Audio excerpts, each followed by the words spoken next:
আজকে আমরা আলোচনা করব ইসলামের শ্রেষ্ঠ খলিফা, ইসলামের প্রথম খলিফা, নবীজির সবচেয়ে ঘনিষ্ঠ বন্ধু আবু বকর as-সিদ্দিক রাদিয়াল্লাহু তাআলা আনহুর জীবনী নিয়ে।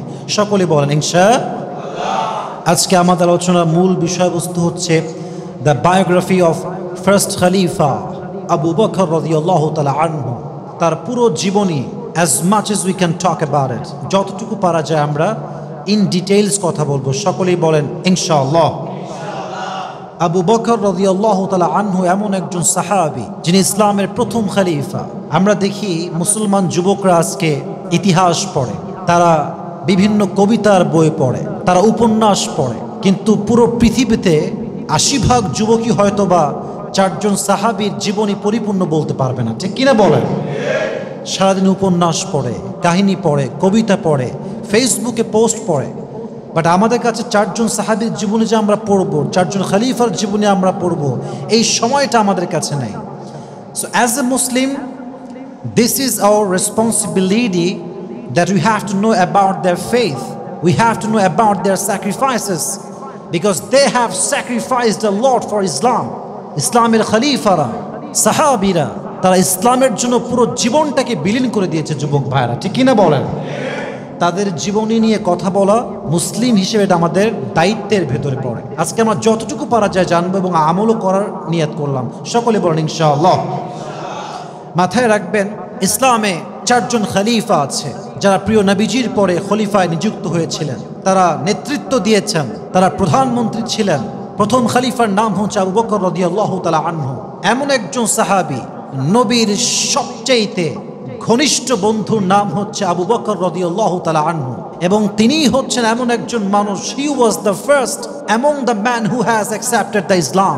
তিনি প্রথম একজন পুরুষ যিনি ইসলামকে কবুল করেছেন সমস্ত যুবকদের মাঝে, সমস্ত পুরুষের মাঝে। সুবহানাল্লাহ পড়বেন না আপনারা? প্রথম পুরুষ যিনি ইসলামকে গ্রহণ করেছেন আবু বকর রাদিয়াল্লাহু তাআলা আনহু এমন একজন সাহাবী, নবীজি বলেছেন কিয়ামতের কঠিন ময়দানে জান্নাতের ৮টা দরজায় ডাকবে আবু বকর, আবু বকর, ইয়া আবু বকর, তুমি আমার দরজা দিয়ে জান্নাতে প্রবেশ করো। সকলেই পড়েন সুবহানাল্লাহ। নবীজি বলেছেন আবু বকর রাদিয়াল্লাহু তাআলা আনহু এমন একজন সাহাবী যাকে আল্লাহ রাব্বুল আলামিন নিজে জিজ্ঞেস করেছেন, আবু বকর, আমি তোমার উপর রাজি হয়ে গিয়েছি, তুমি বলো তুমি আমার উপর রাজি আছো কিনা? কোন সুবহানাল্লাহ। হে আবু বকর, আমি তোমার উপরে সন্তুষ্ট, আমি তোমার রব। জিবরাইল এসে নবীকে বলছেন, নবীজি আবু বকরকে বলেন যে আল্লাহ তাআলা বলেছেন যে হে আবু বকর, আল্লাহ তোমার উপরে সন্তুষ্ট আছে, তুমি কি সন্তুষ্ট আছো? সুবহানাল্লাহ পড়বেন না আপনারা সবাই? আবু বকর রাদিয়াল্লাহু তাআলা আনহু এমন একজন সাহাবী, এই সাহাবী শব্দ যার উপরে সর্বপ্রথম প্রয়োগ হয়, যার থেকে সাহাবী শব্দ পরিচিত পেয়েছে, তার নাম আবু বকর রাদিয়াল্লাহু তাআলা আনহু। সুবহানাল্লাহ পড়েন সবাই আপনারা। আবু বকর এমন একজন সাহাবী যিনি ইসলামের জন্য সমস্ত সম্পত্তি বিলীন করে দিয়েছেন। আবু বকর এমন একজন সাহাবী যিনি নবীজিকে কাঁধের উপরে তুলে বাহিরে গিয়েছেন। সুবহানাল্লাহ পড়বেন না আপনারা সবাই?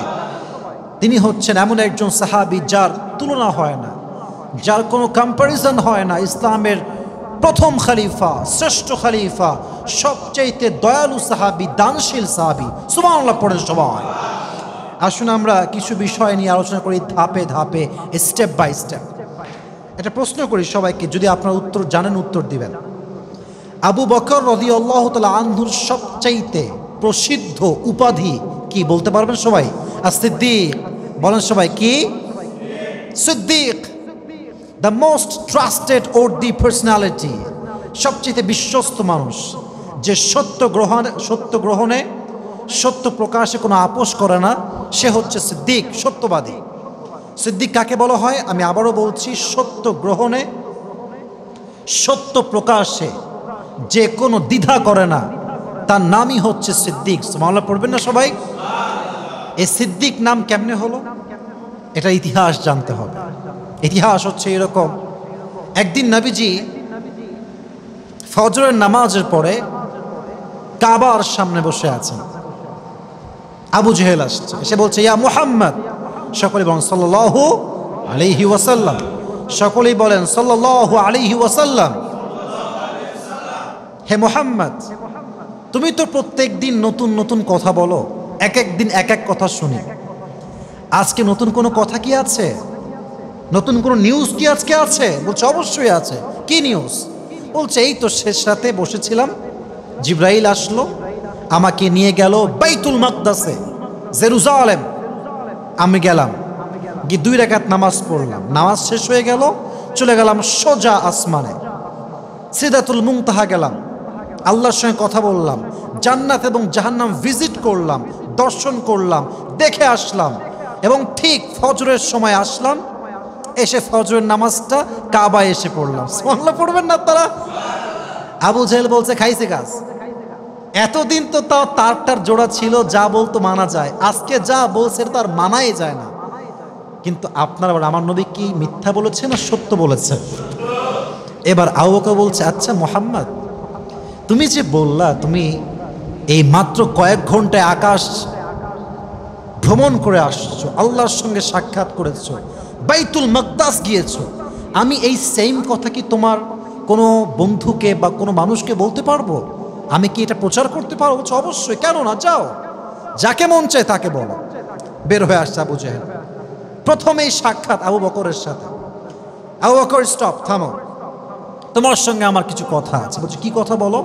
বলছে আচ্ছা বলো তো, এই কাবার থেকে যদি কেউ বাইতুল মাকদাস অথবা জেরুজালেম যেতে চায় তার কতক্ষণ সময় লাগবে?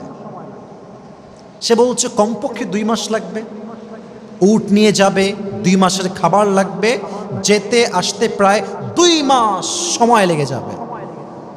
বলছে আচ্ছা তোমাকে কেউ যদি বলে যে বাইতুল মাকদাসে আমি গিয়েছি মাত্র শেষ রাতের প্রথম অংশে এবং ঠিক ফজরের পূর্বে আবার আসছি, এখানে নামাজ পড়েছি, তুমি কি বিশ্বাস করো? বলছে না, একদমই বিশ্বাস করবো না। বলছে আমিও তো তাই বলি, তো বিশ্বাস করার কথাই না, তোমার বন্ধু বলেছে। বলছে তাই নাকি? আমার বন্ধু বলেছে? এবার তিনি বলছেন লাইন কানা ক্বালা যালিক লাকাদ সাদাকা, যদি আমার নবী বলে থাকেন তবে তিনি সত্যই বলেছেন। সুবহানাল্লাহ পড়েন সবাই। বলছে আর কি বলেছে বলো? বলছে উনি আসমানে গিয়েছেন, জান্নাত জাহান্নাম ভ্রমণ করেছেন, এবং তিনি সিদরাতুল মুনতাহাতে পৌঁছেছেন এবং সেখান থেকে ফিরেও আসছেন। তুমি কি এটাও বিশ্বাস করো? বলছে শুধু এতটুকু না, ইন্নী লা উসাদ্দিকুহু ফীমা হুয়া আবআদু মিন যালিক, আমার নবী যা বলবে আমি তাতেই বিশ্বাস করব। সুবহানাল্লাহ। দেখছেন বন্ধু কারে কয়? বন্ধু মানে হচ্ছে সবাই আপনাকে অবিশ্বাস করলো, বন্ধু আপনাকে অবিশ্বাস করবে। বন্ধু মানে হচ্ছে সবাই আপনার বিপক্ষে গেল, বন্ধু আপনার পক্ষে থাকবে। ঠিক কিনা বলেন যুবক ভাইরা? তখন নবীজি তার উপাধি দিলেন সিদ্দিক, যে সত্য গ্রহণে, সত্য প্রকাশ কোনো দ্বিধা করে না, আপোষ করে না, তার নামই হচ্ছে সিদ্দিক আকবর রাদিয়াল্লাহু তাআলা আনহু। সুবহানাল্লাহ পড়েন সবাই আপনারা। তাহলে তার নাম ছিল উপাধি হিসেবে আবু বকর as-সিদ্দিক, সত্যবাদী, সত্য গ্রহণে, সত্য প্রকাশ, যিনি কোনো আপোষ করেন নাই। আল্লাহ তাআলা আমাদেরকে বোঝার তৌফিক দান করুক, সকলেই মন খুলে পড়া আমিন। এবার আসুন একটা ছোট্ট ইনফরমেশন শেয়ার করি। নবীজি শুধুমাত্র আবু বকরের বন্ধু নয়, যেমন বন্ধু at the same time Abu Bakr রাদিয়াল্লাহু তাআলা আনহু নবীজির আপন শ্বশুর। সুবহানাল্লাহ পড়বেন না আপনারা? আপন শ্বশুর কেন বললাম?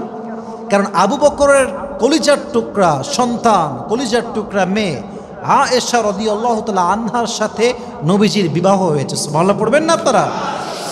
যদিও এটা লম্বা একটা হাদিস, বাট আমি প্রেসাইজলি বলা ট্রাই করছি যে আবু বকর রাদিয়াল্লাহু তাআলা আনহু নবীজির শ্বশুর কেমনে হলেন, নবীজি আবু বকরের জামাই কেমনে হলেন, আপনারা সবাই শুনবেন তো ইনশাআল্লাহ? খুব মনোযোগ দিয়ে শুনবেন। হাদিসটা আমি শুরু করছি। নবীজি একদিন ঘুমিয়ে আছেন, শেষ রাতের সময় নবীজি স্বপ্নে দেখলেন উনি হাঁটছেন রাস্তার মাঝখান দিয়ে, দূরে একজন সুন্দরী নারী চুপচাপ বসে আছে, তার মুখে একটা ঘোমটা দেওয়া লাল শাড়ির ঘোমটা। নবীজি কাছে গেলেন সেই নারীর, দেখলেন নবীজির চোখের সামনে সেই মেয়েটা ঘোমটা দিয়ে বসে আছে, আর তার পাশে জিব্রাইল দাঁড়িয়ে আছে। নবীজি বলছেন ইয়া জিব্রাইল মান হিয়াল মারআ, এই নারীটা কে, এই মেয়েটা কে? বলছেন নবী হ্যাঁ আপনি খোলেন, আপনি দেখেন নবীজি এই মেয়েটা আসলে কে। ঘোমটা উঠিয়েছেন, বলছেন আরে হ্যাঁ আয়েশা, এটা তো আয়েশা। জিব্রাইল আল্লাহ আমাকে আয়েশার সঙ্গে সাক্ষাৎ কেন করাচ্ছেন, কেন দেখাচ্ছে আমাকে আয়েশার রূপ আমার সামনে?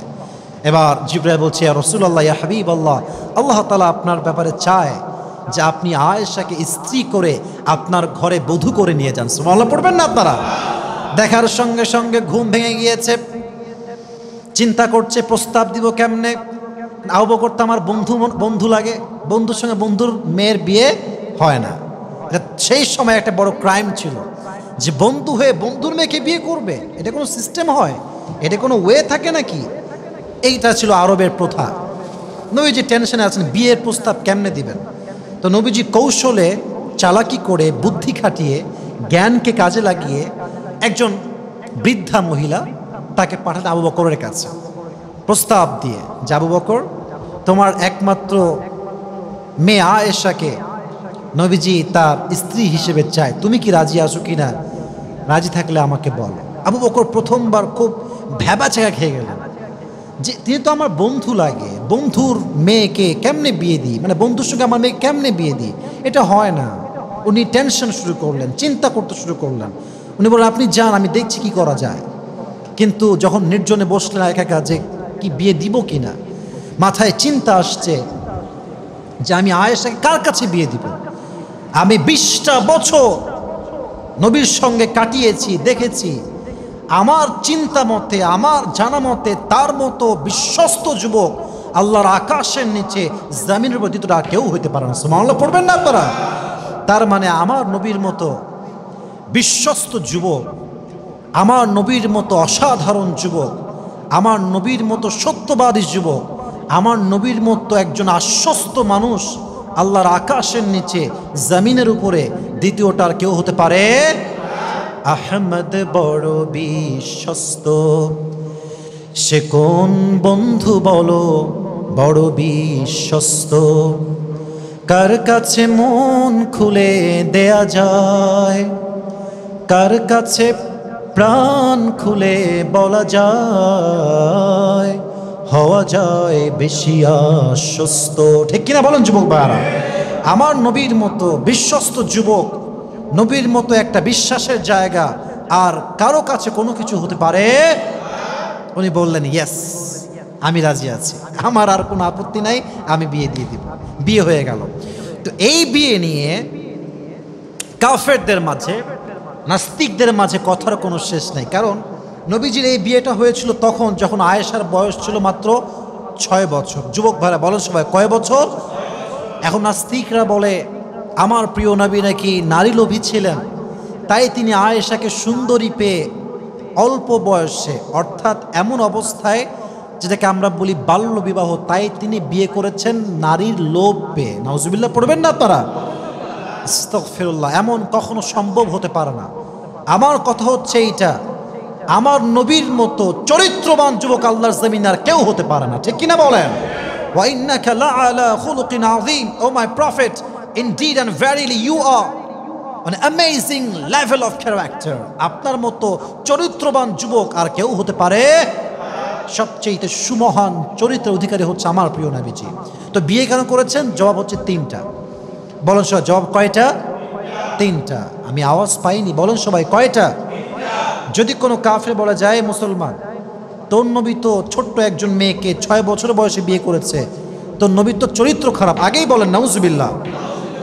আপনি জবাব দিবেন, এক, নবী যে আয়েশাকে বিয়ে করেছেন এটা নিজে বিয়ে করেন নাই, বরং স্বপ্নের মাধ্যমে জিব্রাইলকে দিয়ে আমার প্রিয় নবীকে ওহী দিয়েছে একজন। আওয়াজ দিয়ে বলেন তো তিনি কে?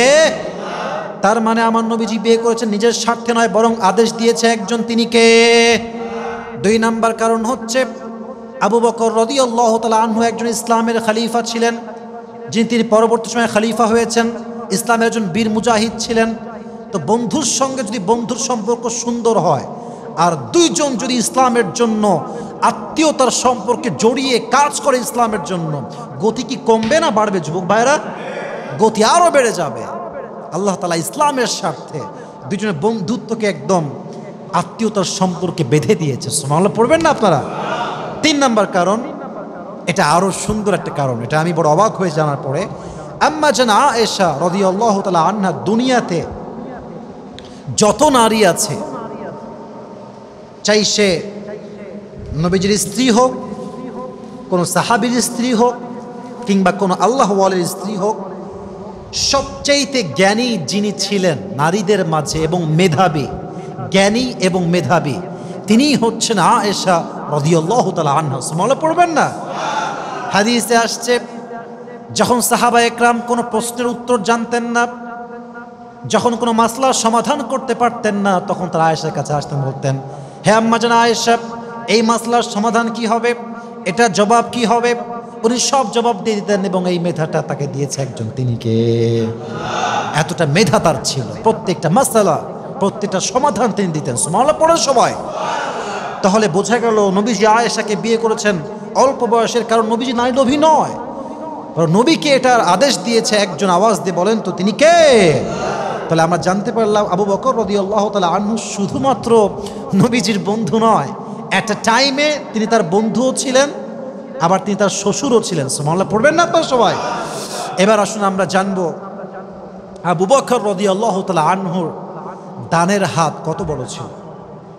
একটা হাদিস বলবো, আগেই বলেন সুবহানাল্লাহ। দানের হাত কত বড়। তাবুকের যুদ্ধের সময় আসে, নবীজি বলেন, এই সাহাবা একরাম সবাই দিকে আসো। সবাই আসছে। ইয়া রাসূলুল্লাহ কি হয়েছে? নবীজি বললেন, যুদ্ধ আসছে সামনে, তোমরা সবাই আল্লাহর রাস্তায় খরচ করো, যে যত পারো খরচ করো। ওসমান গনি রাদিয়াল্লাহু তাআলা আনহু একা 10,000 সৈন্যের ব্যবস্থা করলেন, এবং তাদের খাওয়া দাওয়া, থাকার জায়গা, তাদের যে অস্ত্র লাগবে সমস্ত সরঞ্জাম আনলেন। এত বেশি ব্যবস্থা করলেন। আল্লাহু আকবার। নবীজি বলেন, ওসমান, মা আলা ওসমান ইল্লা আইয়ামালা বাদা। ওসমান যদি আজকের এই দানের পরে কোনো আমলও না করে, আজকের এই দানটা তার জন্য জান্নাতে যাওয়ার ওয়াসিলা হয়ে যাবে। কোন সুবহানাল্লাহ।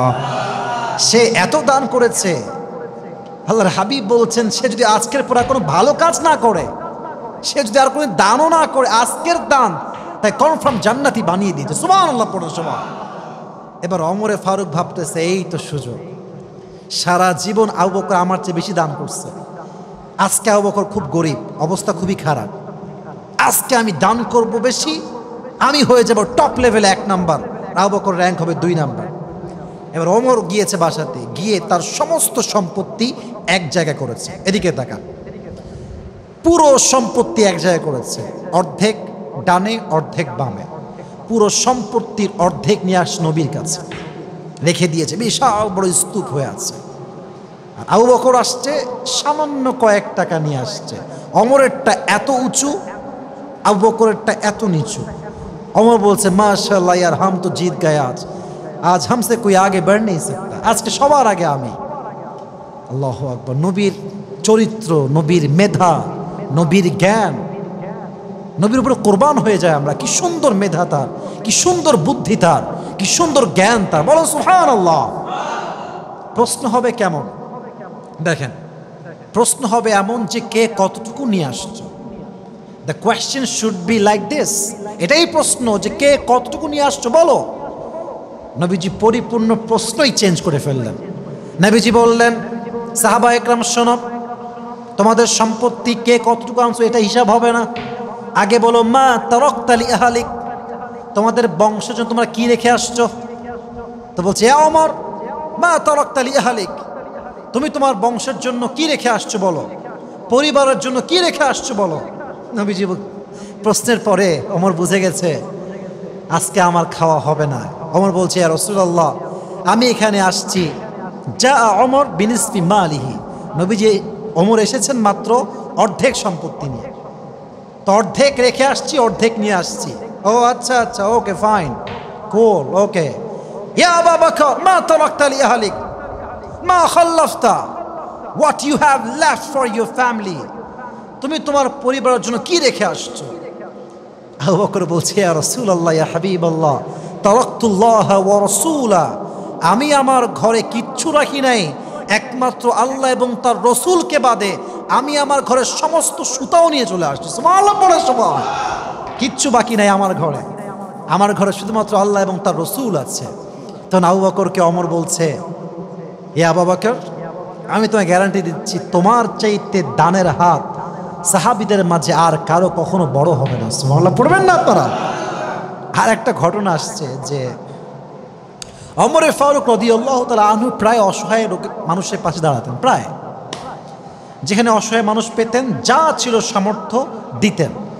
ইভেন হাদিসে এটাও আসছে উনি খলিফা হওয়ার পরেও গভীর অন্ধকার রাতে মানুষের মাঝে গিয়ে সাহায্য করতেন। এটা আমরা জানি না সবাই যুবক ভাইয়েরা? এটা আমরা সবাই জানি হাদিসগুলো। তো একদিন তিনি দেখলেন একজন বুড়ি মহিলা বড্ড অভাবে আছে, টাকা নাই, ডাল নাই, চাল নাই, কিচ্ছু নাই।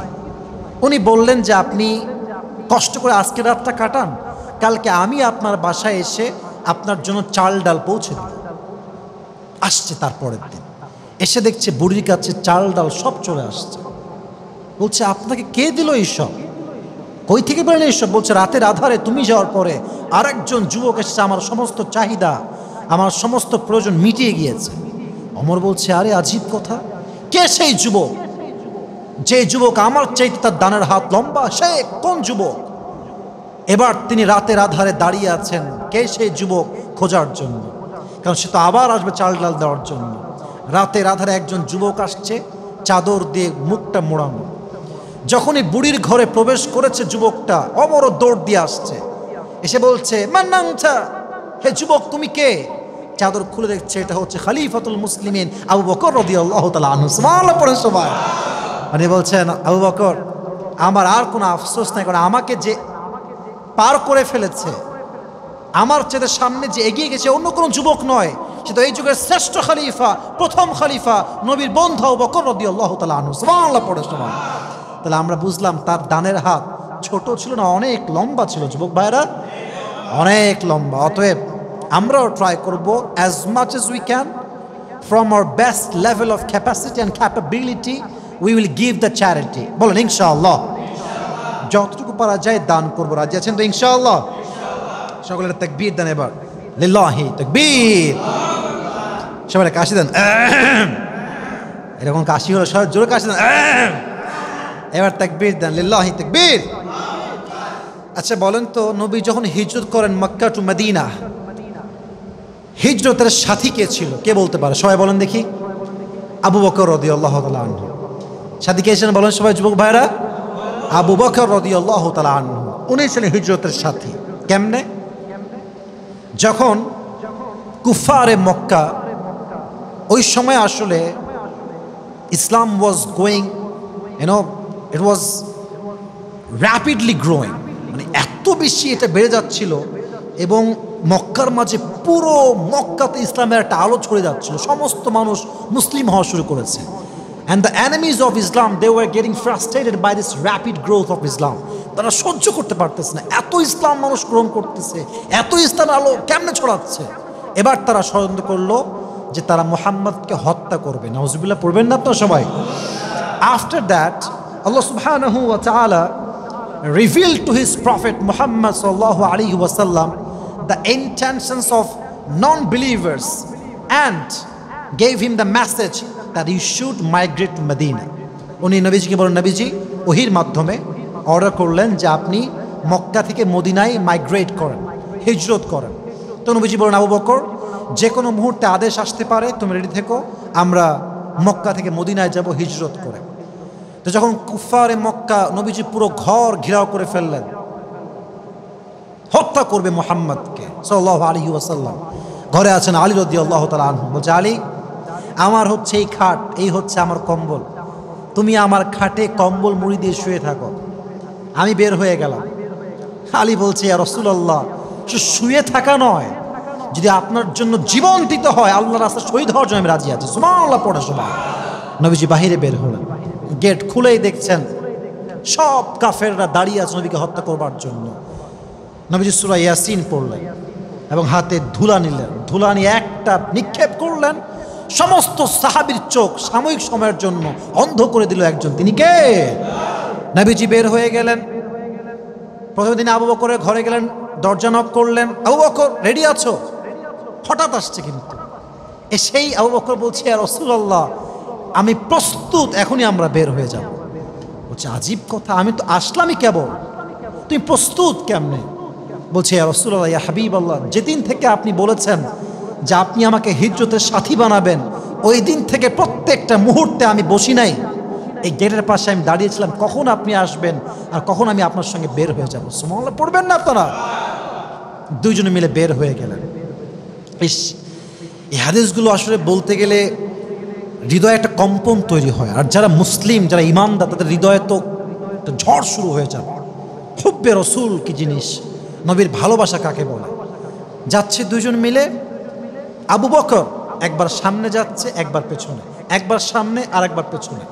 নবীজি বলছে, আবু বকর কি হয়েছে তোমার, একবার সামনে একবার পেছনে কেন? আবু বকর ডাক দিয়ে বলছে, ইয়া রাসূলুল্লাহ, ইয়া হাবিবাল্লাহ, আমি যখন সামনের দিকে যাই আমার মনে হয় কাফেররা পেছন থেকে অ্যাটাক করবে, আমি যখন পেছন দিকে যাই আমার মনে হয় কাফেররা আপনাকে সামনের দিকে অ্যাটাক করবে। আমি একবার সামনে যাই, একবার পেছনে যাই, আমার মনে শান্তি নাই।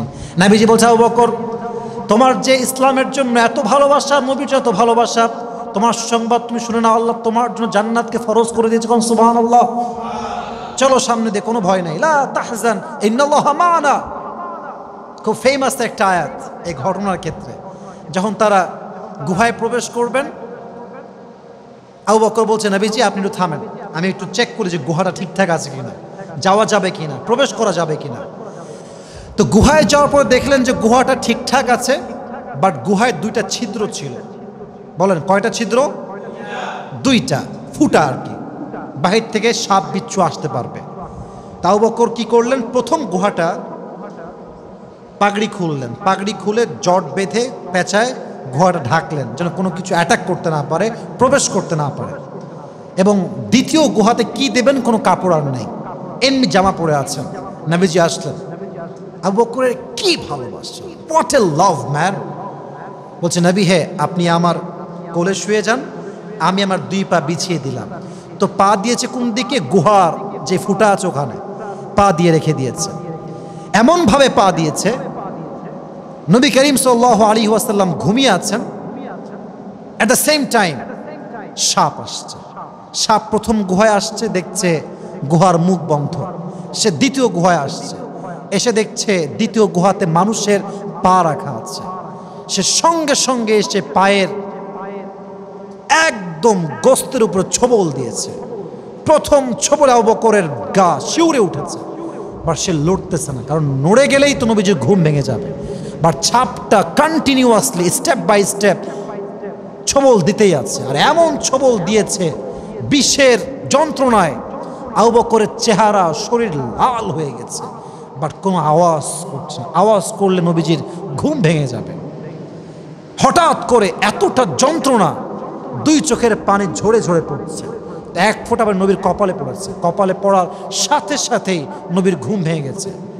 তো দেখেন, যদি এই কারেন্টের এই যে বক্স বাজতেছে কারেন্টের মাধ্যমে, যদি এখানে কারেন্ট থাকে আর আপনি জানেন যেখানে ধরলেই কারেন্ট লাগবে, আপনি হুজুর হুজুর হুজুর কারেন্ট কারেন্ট কারেন্ট কারেন্ট, এটা আপনি বলবেন, এটা হওয়া উচিত। আবু বকর তোমার কি হয়েছে? আর নবীজি নবীজি সাপ সাপ সাপ সাপ। না না, ইয়া আবু বকর মা লাকা, ইয়া আবু বকর তোমার কি হয়েছে? ওরে কোনো আওয়াজ নাই, কোনো শব্দ নাই। বলছে, ফিদাকা আবি ওয়া উম্মি ইয়া রাসূলুল্লাহ ইয়া হাবিবাল্লাহ ওয়া কলবি ওয়া রূহি।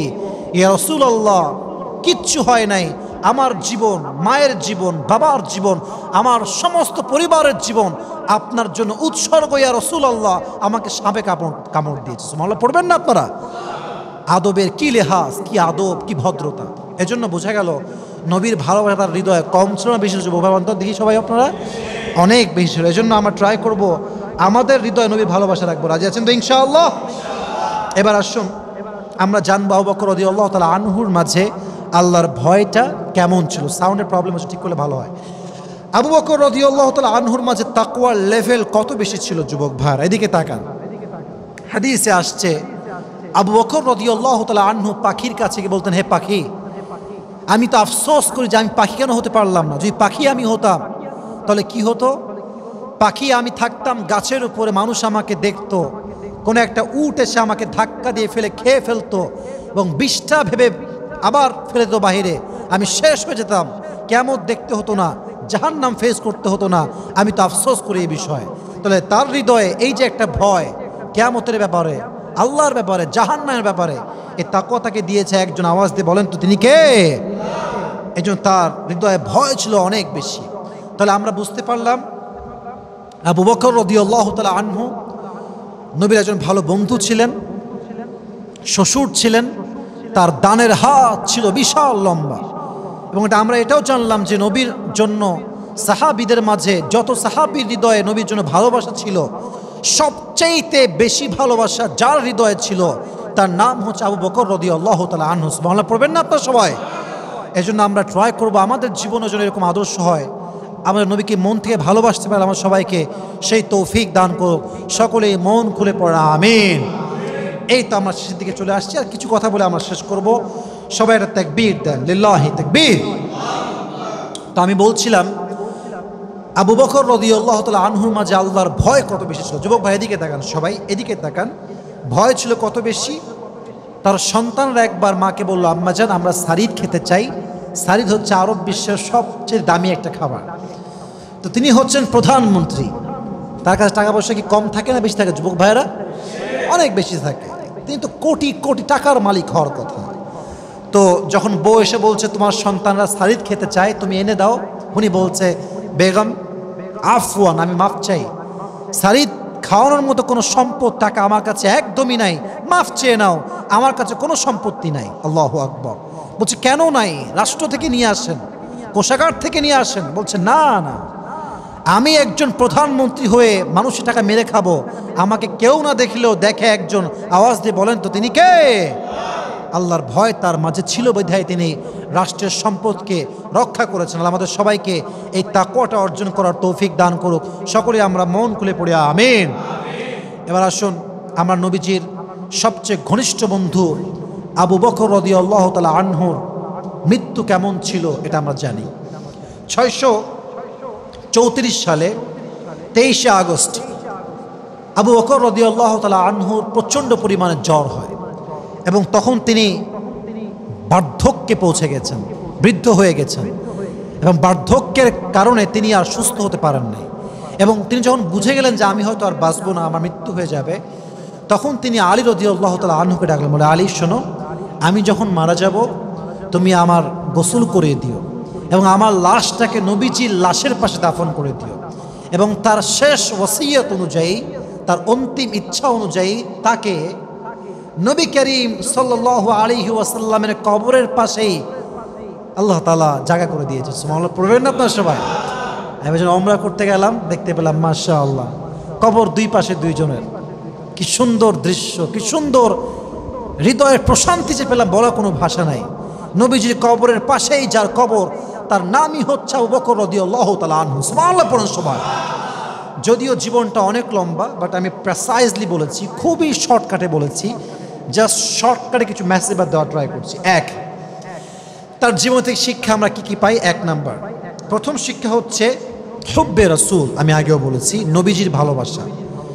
নবীজি বলেছেন একজন মুমিন ততক্ষণ পর্যন্ত ভালো মুমিন হতে পারবে না যতক্ষণ পর্যন্ত সে তার রাসূলকে বাবার চাইতে, মায়ের চাইতে, সন্তানের চাইতে বেশি ভালোবাসতে পারবে। একজন মুমিন যখন তার বাবার চাইতে, মায়ের চাইতে, সন্তানের চাইতে তার নবীকে বেশি ভালোবাসবে, তখন সে সাচ্চা মুসলমান হবে, সাচ্চা ইমানদার হবে। সুবহানাল্লাহ পড়ে সবাই। অতএব নবীর ভালোবাসা আমাদের রাখা দরকার। যুবক ভাইরা আছে না নাই? Number one. নাম্বার টু, নবীজি যা বলেছেন তাই বিশ্বাস করতে হবে। কোরআনে আল্লাহ তাআলা বলেছেন ওয়ামা আতাকুমুর রাসূলু ফাখুযুহু ওয়ামা নাহাকুম আনহু ফান্তাহু। নবীজি যা বলেছে তাই তোমরা মানো, নবীজি যা না করেছেন তা তোমরা করতে যেও না, তাহলে তোমাদের জীবনটাকে সুখময় করে দিবে একজন, তিনি কে? Whatever he brings with, take it. Whatever he abstain, whatever he forbids, abstain from it. যা ধরতে বলেছে তা ধরো, যা ছাড়তে বলেছে ছাড়ো, তোমাদের জীবনটাকে সুখময় করে দিবে কে? অতএব বোঝা গেল নবীর কথায় কোনো লজিক খোঁজা যাবে না। কেন বলেছে, কেন বললো, আমি মানবো না, এটা আমার সঙ্গে যায় না, না না, নবী যা বলেছে সেটাই আমরা বিশ্বাস করবো। ঠিক কিনা বলেন? যখন আবু জেহেল বলল তোমার বন্ধু তো বলছে বাইতুল মাকদাস গিয়েছে, জান্নাত জাহান্নাম ভিজিট করেছে, আল্লাহর সঙ্গে সাক্ষাৎ করেছে, সিদরাতুল মুনতাহায় পৌঁছে গিয়েছে, তোমার মন্তব্য এই বিষয়ে কি বলো? সে বলছে আমার নবী বলে থাকলে আমার নবী সত্য বলেছে। এটাই প্রমাণ যে সাচ্চা মুসলমান, সাচ্চা ইমানদার নবীর কথায় সন্দেহ পোষণ করতে পারে না। ঠিক কিনা বলেন? 2 নাম্বার। 3 নাম্বার, আল্লাহ তাআলার দ্বীনের জন্য স্যাক্রিফাইস করার মন মানসিকতা থাকতে হবে। দ্বীনের জন্য কাজ করলে বাধা আসবে, অভাব আসবে, জুলুম সহ্য করতে হবে, কষ্ট সহ্য করতে হবে, বাট আমার সমস্ত সম্পত্তি আল্লাহর দ্বীনের জন্য বিলীন হবে, বাট আমার ইমানটা বিলীন হবে না। ঠিক কিনা বলেন? উনি ওনার সমস্ত সম্পত্তি আল্লাহর দ্বীনের জন্য বিলীন করে দিয়েছে, কারণ তার হৃদয়ে দ্বীনের জন্য, ইসলামের জন্য ভালোবাসা ছিল কি ছিল না যুবক ভাইরা? অধিক পরিমাণে ছিল। 4 নাম্বার মেসেজ, এটা খুব ভালো করে বুঝতে হবে। শেষ কথা, ক্ষমতা আপনি যত বেশি পান না কেন, আল্লাহর ভয়কে মাইনাস করা যাবে না। তাকওয়া যতক্ষণ পর্যন্ত আপনার হৃদয়ে আছে, দুনিয়ার সম্পত্তি, লোভ, লালসা, ক্ষমতা আপনাকে গ্রাস করতে পারবে না। এটার প্রমাণ, আবু বকর রাদিয়াল্লাহু তাআলা আনহুর কাছে সন্তানরা সারিদ খেতে চাইলো, উনি খাওয়াতে পারেন না। কেন? টাকা তো কোটি কোটি আছে তার ব্যাংকে, কিংবা ব্যাংক বলতে সেই সময়ের রাষ্ট্রের কোষাগারে, উনি চাইলে আনতে পারতেন। কেন আনেন নাই? আল্লাহর ভয়, তাকওয়া তাকে সমস্ত অন্যায় থেকে বাঁচিয়েছে। সুবহানাল্লাহ পড়বেন না আপনারা সবাই? অতএব আমাদের হৃদয়ে নবীর ভালোবাসা থাকবে, হুব্বে রাসূল থাকবে, ইসলামের জন্য স্যাক্রিফাইস করার মেন্টালিটি থাকবে, দ্বীনের জন্য নিজেকে বিলীন করার মনোমাইন্ড থাকতে হবে। পাশাপাশি অবশ্যই সত্য গ্রহণে কিংবা সত্য প্রকাশে কোনো আপোষ করা যাবে না। এবং সর্বশেষ, অবশ্যই যে কোনো মুহূর্তে, যে কোনো অবস্থায় হৃদয়ে ভয় থাকবে এক সত্তার। আওয়াজ দিয়ে বলেন তো তিনি কে? আল্লাহ আমাদের সবাইকে আবু বকর রাদিয়াল্লাহু তাআলা আনহুর জীবনী থেকে প্রত্যেকটা শিক্ষা অনুযায়ী আমল করার তৌফিক দান করুক। সকলে আমরা মন খুলে পড়ি আমিন। প্রেসাইজলি যা পেরেছি জাস্ট বলা ট্রাই করেছিলাম, আমাদের সবাইকে আমল করার তৌফিক দান করুক। সকলে পড়া আমিন। ওয়া আখির দাওয়ানা আলহামদুলিল্লাহি রাব্বিল আলামিন। আসসালামু আলাইকুম ওয়া রাহমাতুল্লাহি ওয়া বারাকাতুহু।